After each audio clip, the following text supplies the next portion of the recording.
Jimbo Fisher is out as the head coach at Texas A&M. Who's next? I think it's got to be Oregon head coach Dan Lanning. You are Locked On Aggies, your daily podcast on the Texas A&M Aggies. Part of the Locked On Podcast Network, your team every day.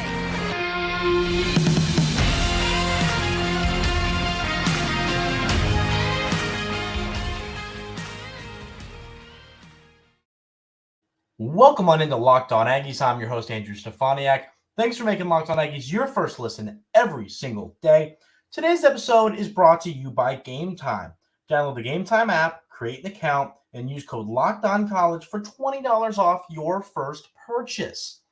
So today at Locked On Aggies, we are going to talk about Texas A&M's coaching search. We had an episode reacting to the news that Texas A&M planned to part ways with head coach Jimbo Fisher since, of course, Coach Fisher has been fired. So the Aggies need a new head football coach. Who is that going to be is what we're going to talk about today at Locked On Aggies. We're talking about the hot board in segment 2. But what I want to start with is talk about who is the number one candidate. Everything I've seen on social media or from Texas A&M beat writers, everything I'm seeing lean towards the guy right now, the number one candidate being Dan Lanning, Oregon's head coach. He's done an incredible job with the Ducks up in the Pac-12. He was the defensive coordinator at Georgia, was incredible. I mean, the def was incredible, did a great job during his time with Coach Kirby Smart, coaching up the defense. And now he's at Oregon. He's got a football team that is competing right now for a potential Pac-12 championship game, potential college football playoff. And this team's in the hunt, a really good football team, a good veteran quarterback. So the question is, what happens if Texas A&M reaches out? Which I think they will reach out to Dan Lanning. I don't think there's any, like I said, everything I've seen, feels like he's the number one guy right now to be the next head coach of Texas A&M. He's the number one candidate. You know, there was talk of him, potentially leaving Oregon for Auburn. And I think that, and of course, you know, that's not what happens. Hugh Freeze takes that job. But when it comes to the Texas A&M job, this is something Josh Pate was talking about. And he actually he tweeted this months ago, and then he kind of quote tweeted it today, yesterday, saying, hey, remember, Texas A&M is a top job in the country. And let me explain what I mean by that. Because a lot of people were clowning him in the comments saying, you're crazy, no way. His argument was spot on. And what he was arguing is what Texas A&M has, the assets they have for coaches, if you can recruit, you can win football games with the best of them. At the end of the day, now, let me add a caveat to that. I said, if you can recruit.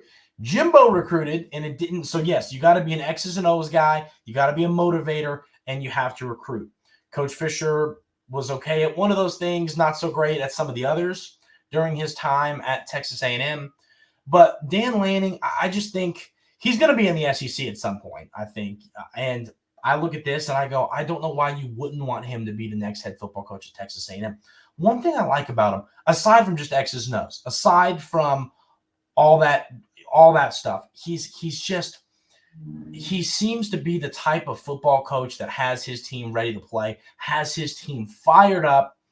I like that in a coach. I like a coach who, you know, I think it was before the Colorado game when that was a really hyped up football game, and Coach Lanning was saying stuff like, hey, you know, they're out here doing this. Let's go show them what we're about. You know, we're here to win football games, all that. Just his speech. If you haven't listened to it, go listen to what he'd said before. But I mean, it got me fired up, and I'm not an Oregon fan, of course. So I mean, you know, it got me ready to rock and roll. So I just like everything that Dan Lanning brings to the table. I think that he can lead. Now, you talk about defense. Obviously, the defense at Oregon now it hasn't been what he had at Georgia. It's the Pac-12. To me, people that are looking at that and kind of concerned, I look at that and I go, you know, I look at it and I go, the end of the day, it's the Pac-12. People score points. That's what happens. I'm not worried about him coming back to the SEC, the defensive mind he is, and putting together a top-tier defense pretty quick. I feel confident in his ability to do that. So Dan Lanning, for those reasons, he's going to be able to recruit with all the resources that Texas A&M provides their coaches. He's going to recruit. And I trust that he's a great motivator. I trust that he is going to do a good job, having his players rally around him, having his players pumped up and ready to go. I think that that's what you're going to get from Dan Lanning if the Aggies do offer him the position, if he does take the phone call and if he does end up accepting the job. There are a few conversations to have about some recruiting and some transfer portal conversations in regards to Dan Lanning, and we'll get into that in segment 3. But I just look at this, and I think that the way that I think he deserves a shot at this job, I think he could come in and succeed. And we talk about quick turnaround. That is a huge part of succeeding as a program. You get rid of a coach, you got to turn it around quick. And I think that if you were to get Dan Lanning, I think you could see a lot of the players committed to Texas A&M stick around. All of them, no. You're not going to see all of them stick around. And I think you could see some of the players. I know we're really concerned about roster turnover as well. You lose your players on the current roster. That's a big deal. You can't have Reuben Owens, Connor Wigman, Walter Nolan, Evan Stewart. You can't have those guys walking out the door. You can't. And I think Dan Lanning is such a good football coach that the excitement that will come with him getting to College Station, taking the job, would keep people around. I mean, the excitement that he's going to bring will be, Kyle Field, his first game out there, if he were to get the job, take the job, it would be through the roof, the excitement, the expectations.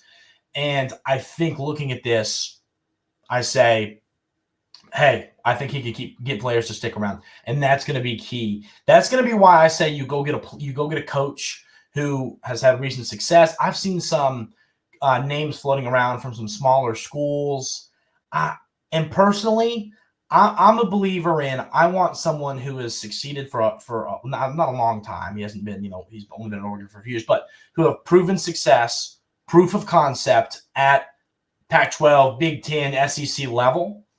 And Dan Lanning has done that, in my opinion. I think all y'all listeners will agree with that.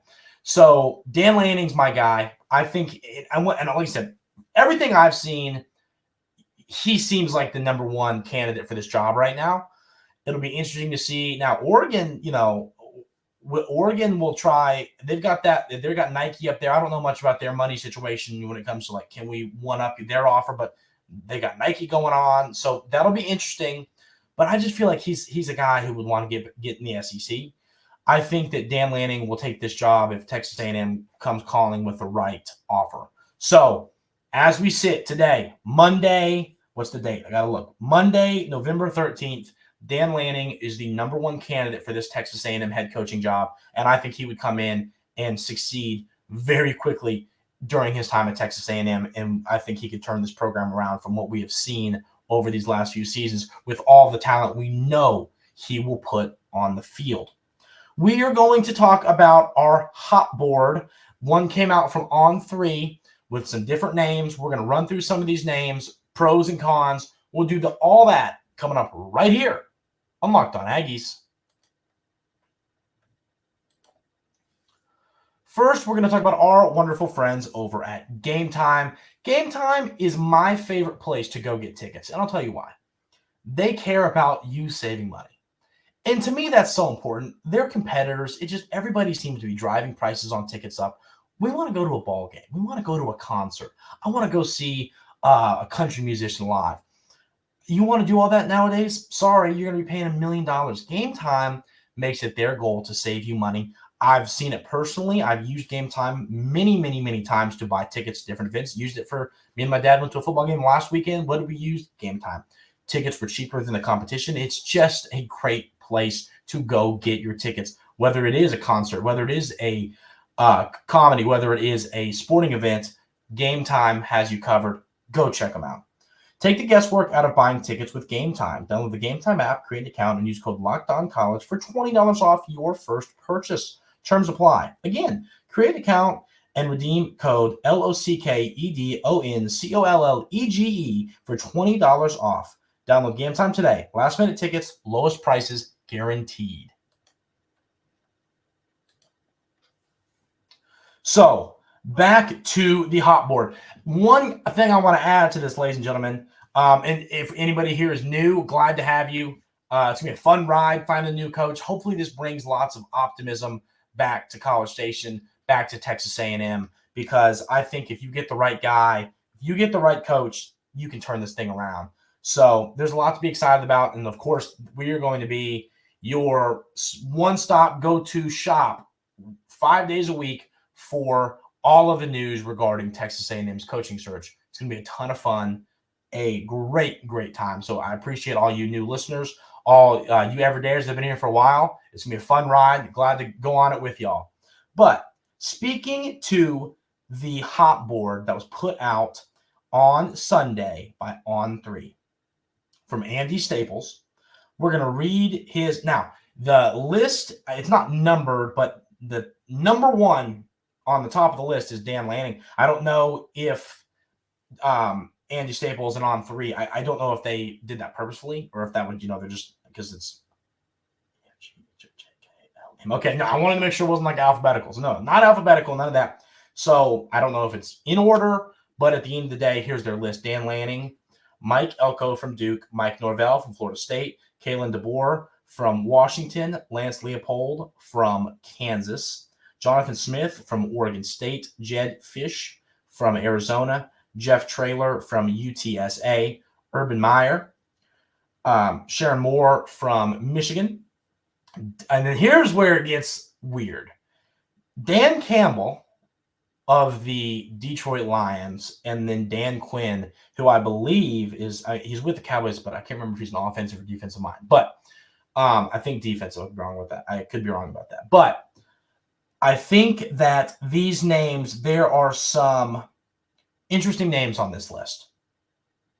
I want to see what Dan Quinn is. Now I'm curious. I think he's defensive, right? Yes, defensive. Okay, defensive. So Dan Quinn is a defensive guy. I think that some of the names on this list, Dan Lanning, I'd be happy with. Mike Elko, I'd be happy with. Mike Norvell, be happy with. Washington coach DeBoer, I'd be happy with.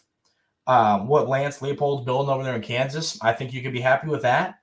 There are a few things that some things I always say are important when it comes to coaching in the SEC.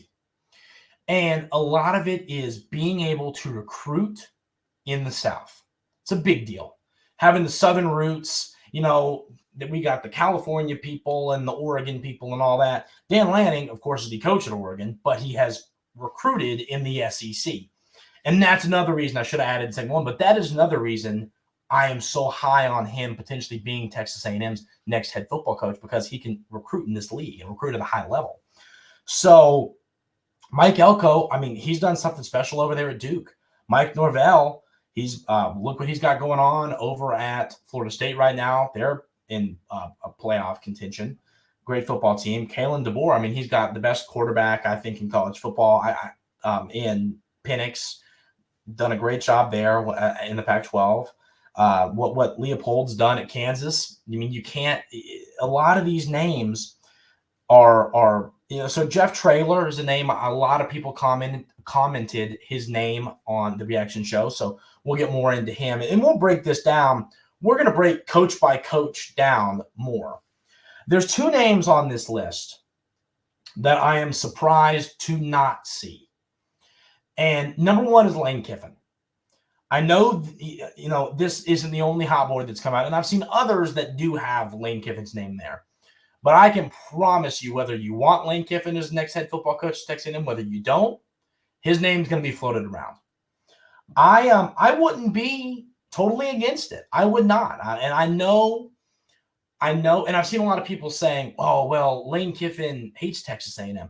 I would like to know more. Does he hate Texas A&M, or was he not a fan of Jimbo? To me, it kind of seemed like with Lane Kiffin, he was kind of like, he was kind of like a little bitter of Jimbo's lack of success with all the talent. He's kind of like, well, man, if I had that, here's your opportunity to have this. So Lane Kiffin is a name that you will see floated around. Another name that will be floated around is primetime, is Deion Sanders. I've always said with Deion Sanders, first of all, I love Deion Sanders. I mean, he's a good time. He's a fun person. I'm a big Deion Sanders fan. Will he succeed coaching? I still think it's to be seen. What he could do at Texas A&M on a recruiting front, and this was a conversation. It's like Deion, as a guy, as a player for a long time, we asked the question when he kind of took the job at Colorado. Well, is he a great recruiter? And we'll see if he can coach. I think that if time tells that Deion Sanders isn't the best coach, then you can go hire him to basically be a recruiting coordinator in essence, and then have the offensive and defensive coordinators just kind of like be your coaches in essence. I mean, we still have him, Deion Sanders still could prove to be a great coach in college football. I believe that. I'm rooting for it because it's fun. It's fun when it brings a lot of attention to college football. So I'm rooting for Deion Sanders to end up being a really successful college football coach. But for people that are for that, people that are against that, you're going to see his name float around, as will Lane Kiffin's. Whether you're for those two guys being there, whether you're not, those names are going to float around a whole bunch. So it will be interesting to see if there's a hot board that comes out in 3 or 4 days. Is their name on that list? I'm sure it will be. So On3 doesn't have those two, Deion Sanders and Lane Kiffin, on this list, but other places do. So those are the names that we are kind of rolling with right now. And we're going to break all of this down more as we go. We'll try and take it coach by coach, one at a time, discuss all of these guys and really get a feel for who's going to be the next coach. But like I said, running through all those names, I think Dan Lanning is the guy who's going to be the coach. If I was a betting man, I would lean toward Dan Lanning being the guy. I've heard a lot about Mike Elko as well. So this is just going to be a fun time that brings lots of optimism to the Texas A&M football program. We're going to talk about recruiting and some caveats to bringing in some of these national championship contending head coaches. And we'll do that coming up right here on Locked On Aggies. First, we're going to talk about our wonderful friends over at Jace Medical. Jace Medical is one of the most interesting, new, innovative, exciting companies, products in the world. During COVID, there was a lot going wrong in the world. People didn't have medicines. People were out of this. People were out of that. They offer 2 different products. They offer the Jace Case and they offer Jace Daily. The Jace Case is going to give you 5 antibiotics that can help you in a pinch. Whatever's going on, not feeling well, you have these antibiotics that can help you through those situations. Comes with directions on how to use them, people you can contact to know when to use what. It's just a smart product that can help you if something were to happen, or if you just can't get into your doctor and you need some medication. And then Jace Daily is you can get your whatever pills you might take on a day-to-day basis. They'll give you a supply of those pills so that if something happens, you can't get your medicine, different things like that, you have it with you thanks to Jace Medical. If you or someone you love would get some peace of mind by having a year supply of any daily med, go to jacemedical.com to see if it's offered for you. Remember to use promo code LOCKEDON for $20 off your first purchase. So the last thing we'll talk about before we call it a day here on Locked On Aggies is recruiting, some different things like that. You've already lost a recruit. Ray Cottrell, the freshman, is he decided to put his name in the portal. He's gone. I can read his little message that he put out when he decided to leave the program. He says, in the realm of college athletics, where opportunities for growth and success abound, I have made the decision to embark on a new chapter in my journey by hitting the transfer portal. The choice is not one taken lightly, but God has a plan for me, and I can't wait to see what he has for me. I want to thank the staff and Coach Jimbo for taking me in and giving me the knowledge of the game. To my wide receiver coach, Craig, I appreciate you for showing me that no matter what, believe in you and do what's best for you. Thanks to everyone who has been with me on this journey. Thank you, Aggie Nation. So we're going to see there's going to be fallout. And I talked about the goal for whoever your next coach is to get some of the players on the roster to stick around and to get some of the recruiting class to stick around. It's not going to be all of them. You're going to see recruits decommit. I saw Terry Bussey, tweet like, I'm going to try and make the emoji face, was kind of like the face of like, what should I do? I don't think he sticks around. I think you're going to see some fallout in the recruiting class for 2024. I think you're going to see some fallout when it comes to the players on the current roster. That's going to happen. So you're going to have to, when the new coach gets to Texas A&M, he's going to need to, I think, bring some players with him from wherever he's coming from, and then maybe get some of the players committed to the 2024 class at that school to flip over to you. Stuff like that is going to be important. Now, another interesting note is you've got some of these coaches. Lanning's one of them. Norvell's one of them.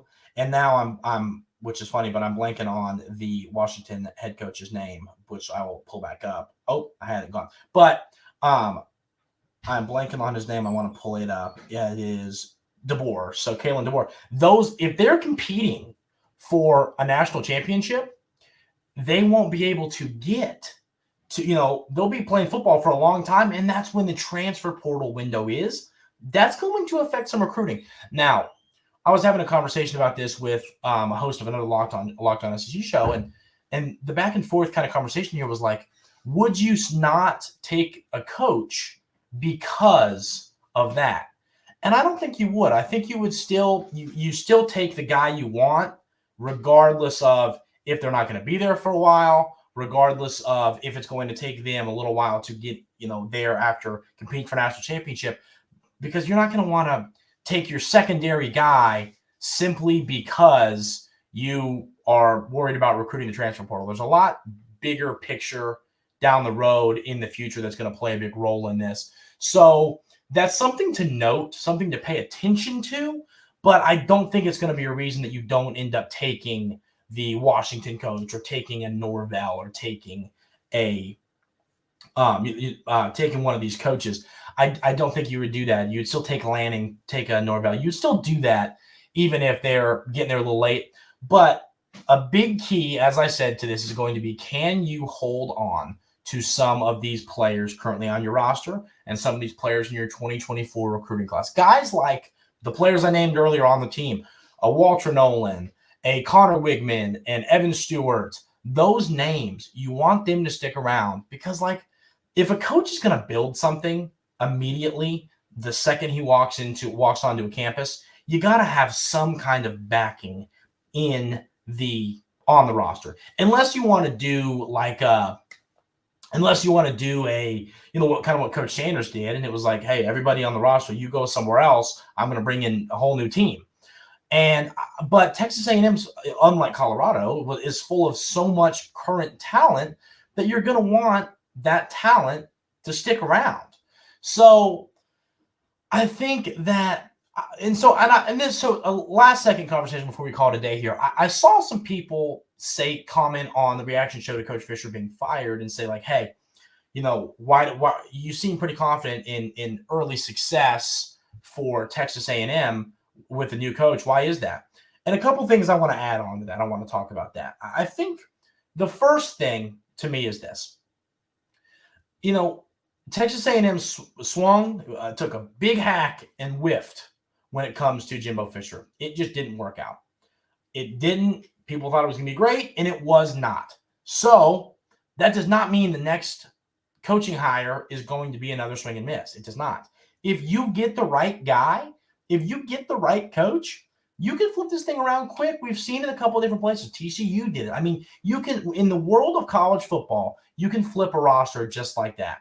So recruiting, keeping some players. So what I'm getting at is whoever the coach is will be able to succeed early on to his time at Texas A&M, simply because of, I think, the current talent, the players committed in 2024, all those different things. Some of those guys are going to stick around to where I bet when we look at blue chip ratio ahead of next season, the start of next college football season, the Aggies still have a top 10 roster in college football. So think about it. If you have a top 10 roster in college football and then add on top of that a great, maybe even a top 10 head coach, you're in play to make a run. So yes, Texas A&M can succeed.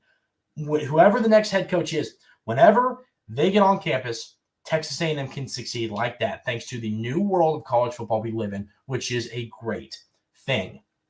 So everybody in the YouTube comments, let me know, who do you want Texas A&M's next head football coach to be? Dan Lanning, Norvell, DeBoer, let me know who you want Texas A&M's next head football coach to be in the comments. I'm curious. This is going to be what we're talking about here now. So it's going to be a lot of conversations, different names floating around. Going to be a ton of fun to break all this down and just create some optimism around Texas A&M football. So in the YouTube comments, let me know who y'all think will be Texas A&M's next head football coach. And then if you're listening on a podcast platform, head on over to YouTube. Let me know in the comments. You can DM me on Twitter. You can tag me on Twitter, tag the show's Twitter at Locked On Aggies, and let us know what you think who's going to be the next guy. And then once again, if you're a new listener, thank you so much for tuning in. I appreciate it. I hope you stick around. It's going to be a ton of fun. Subscribe to the show, helps a ton. If you're listening on a podcast platform, review the show, and all that stuff helps. So I really appreciate it, y'all. It's going to be a fun journey here at Locked On Aggies, breaking down this Texas A&M coaching search. Have a great rest of your day today, and we will see you tomorrow.